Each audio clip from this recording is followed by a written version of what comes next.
When you really think about English, the first question that comes to mind is this: how do people actually talk in English when they are not in a classroom?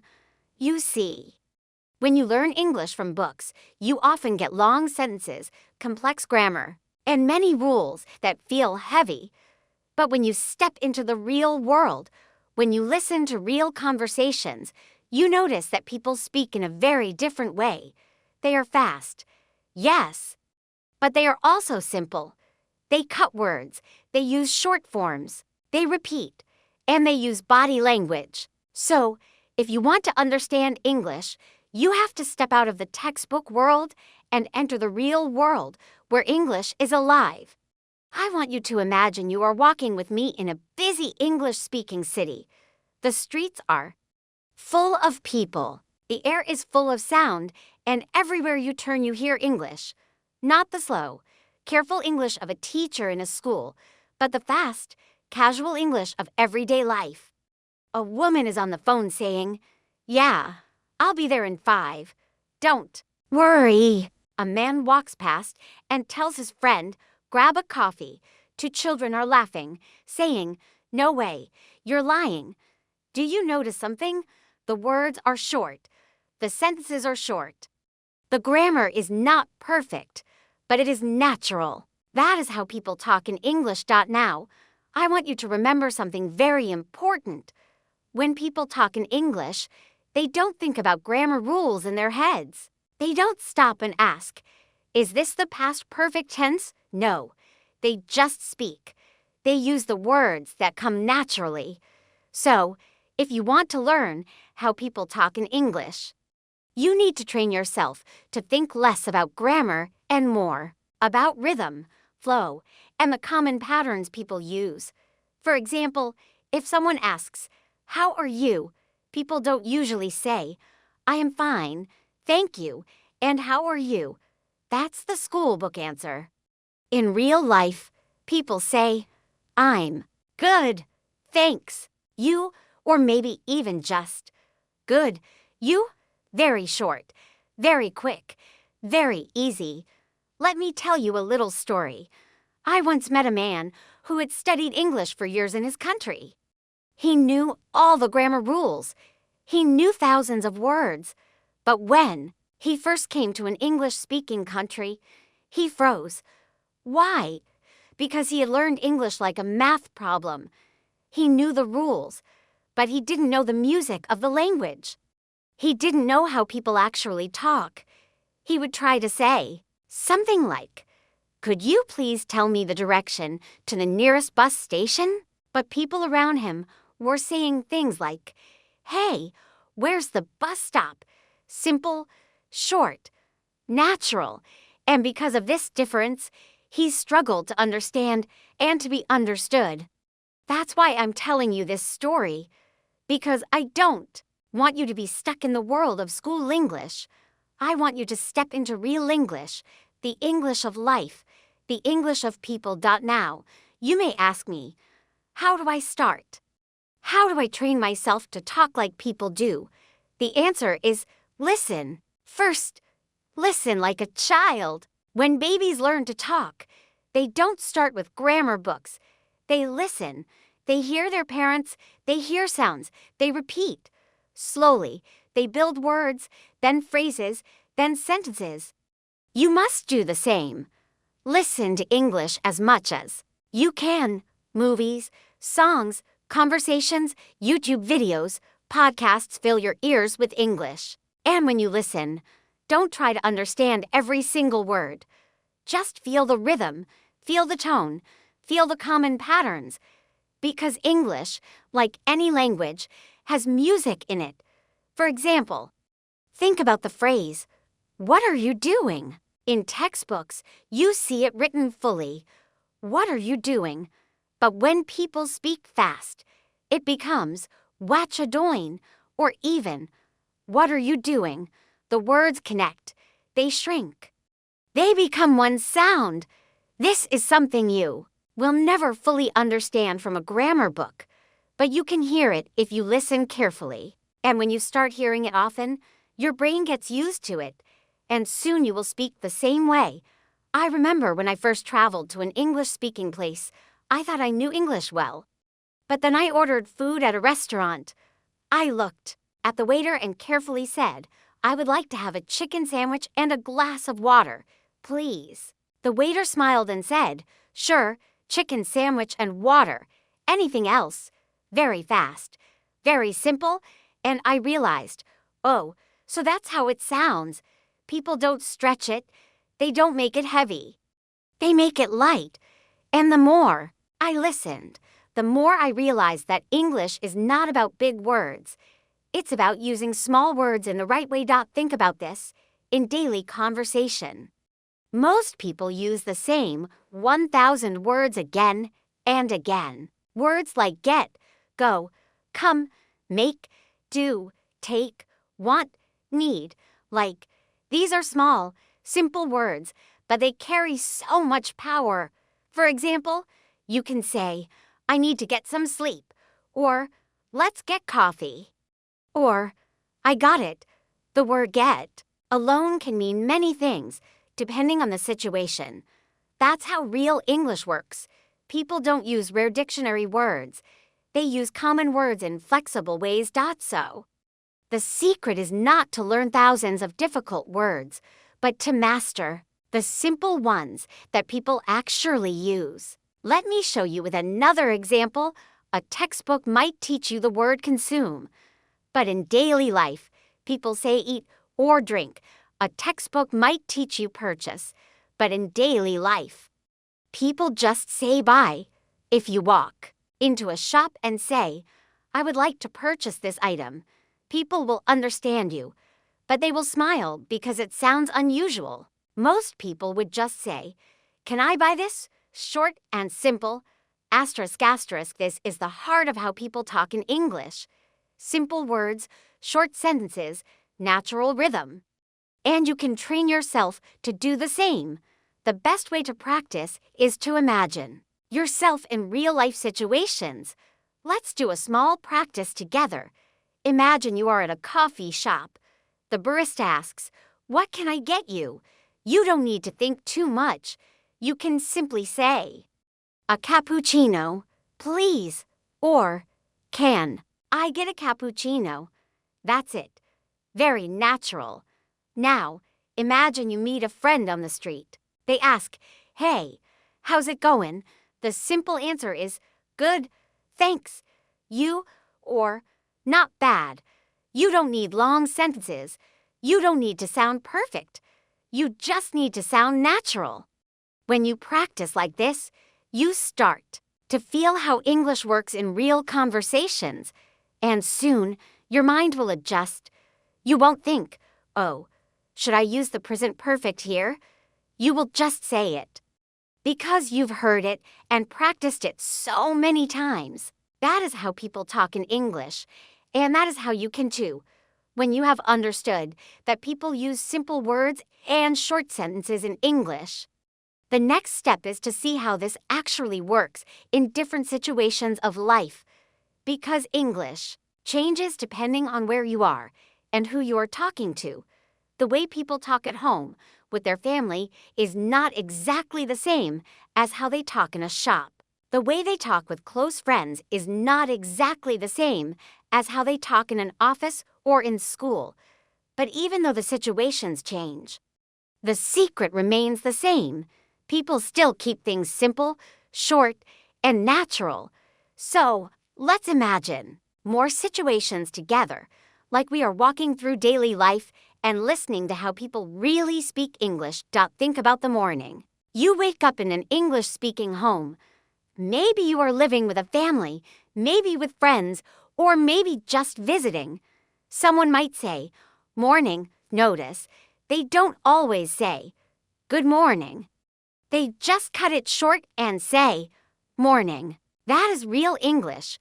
If you ask someone how they slept, you don't need to say, "Did you have a good night's rest?" You can simply say, "Sleep well?" And the answer might just be, "Yeah, thanks." You? Very small, very direct, but perfectly natural. This is how family or close people talk to each other. Now imagine you are walking out of the house and you meet a neighbor. They might smile and say, "Hey, how are ya?" Notice again, not how are you, but how are ya? The you becomes ya.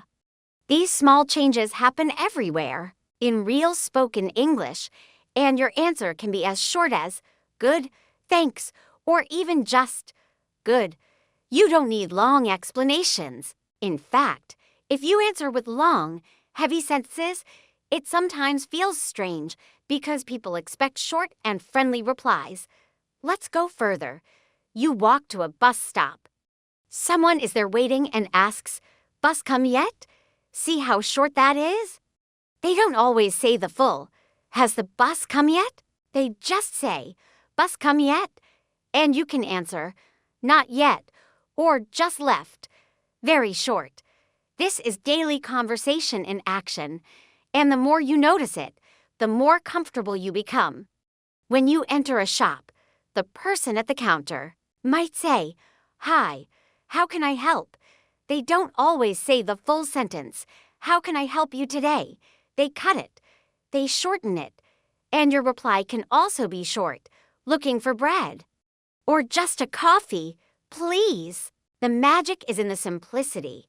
I want you to notice another important thing about how people talk in English. They use a lot of fillers. Fillers are small sounds or words that don't carry big meaning, but make the conversation natural. Words like like, well, so. For example, someone might say, "So, like, what do you want to do?" Or, "Well, I'm not sure. These fillers give the speaker time to think. And they make the conversation feel relaxed. At first, they may sound strange to you, but once you listen more, you'll realize that almost everyone uses them in daily talk. Another thing to notice is how people repeat. If someone doesn't hear you, they don't always say, "Sorry, could you repeat that?" Sometimes they just say, "What?" or "Huh?" or "Say again." Very short, very quick. And if they agree with you, they might just say, "Yeah, yeah," repeating the word for emphasis. Repetition is part of natural English rhythm. Now, let me share a story.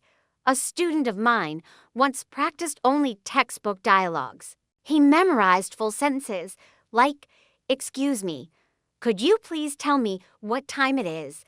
But when he asked a real person that question, the person just looked at their watch and said, 2:30. That's it.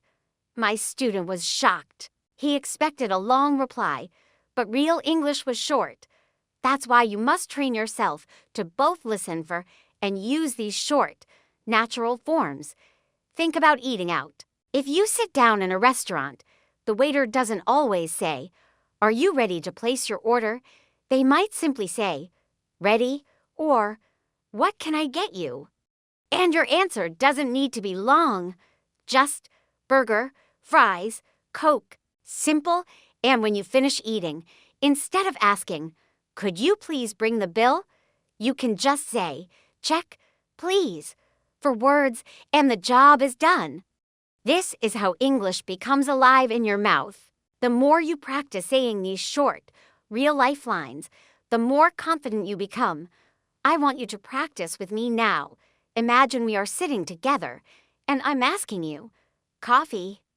How do you answer maybe, "Yes, please," or "No, thanks"? Short. Now imagine I ask, "How's it going?" You answer, "Good," or "Not bad." Again, short. This is the natural way. And here's another important detail. Tone and body language matter just as much as words. If someone says, "Really?" with a rising tone, they are surprised. If they say, "Really?" with a flat tone, they are serious.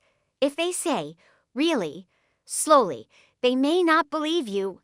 Same word, different feeling. That's why you must listen not only with your ears, but also with your heart. Listen to the music of English, the rise and fall, the stress, the pauses. That's how people truly talk. Now you have seen how English works in daily life, how people shorten words, how they use simple sentences, and how they keep the rhythm natural. But to really understand how people talk in English, you need to see it across different parts of life. Because English is not just one way of speaking. It changes with the situation, with the person, with the feeling. So let's continue walking together through life and listening carefully to how English lives in people's mouths. Imagine first that you are with close friends. Friends often speak the fastest and the most relaxed English. They use nicknames, jokes, half sentences, even just sounds. For example, one friend might say, "Wanna go?" and the other just answers, "Yeah." That's it. No full sentence. Like, "Do you want to go to the park with me?" Just, "Wanna go?" and "Yeah." Friends understand each other with very few words because tone and context fill the rest. They might say things like, "No way," or "You kidding," or "For real." These are all short expressions that carry big meaning. If you can learn these little pieces, you will suddenly sound much more natural when you speak with people. Now, think about being at work. At work, people still keep it short, but they use slightly more polite forms. Instead of saying, "Give me that file," they might say, "Can you send me that file?" or "Could you check this?" They still don't say full heavy sentences like, "Would you kindly provide me with the document at your earliest convenience?" That sounds too formal. They just keep it practical, but polite enough. A meeting in an office might sound like this. "All right, let's start. Any updates? Looks good. Let's move on." Quick phrases, straight to the point. Work English is about saving time. Now, let's travel together. Imagine you are at an airport. You hear announcements. Flight to 117 to New York now boarding at gate 12. Clear, simple, professional. But when you talk to a fellow traveler, it's different. They might ask, "Where are you headed?" And you might answer, "London." Not "I am going to London," just London. Or "Vacation?" and you answer, "Yeah, 2 weeks." These are half sentences, but they are real English. In travel, people keep it easy because everyone is busy and on the move. Let's go online now. In chats, people make English even shorter. They use you instead of you, lol for laughing, BRB for be right back. But even in spoken English, the influence of online style is there. People might say lol jokingly, or they might shorten words like info for information, intro for introduction. The culture of quick words is everywhere. And you will notice that people love to cut long words into short ones whenever possible. There's also the emotional side of English. When someone is happy, their words get lighter, faster, and higher. That's awesome. So cool. I love it. When someone is sad, words get slower, softer. I don't know. Not sure. It's hard. Same language, different feelings, and you can hear the feeling more than the words. That's why you must practice not just the words, but the tone. If you can copy the music of English feelings, people will understand you even if your grammar is not perfect. One of the most powerful things I want you to remember is that people don't judge you by how perfect your grammar is. They judge you by how natural you sound, by your confidence, by your ability to keep the flow.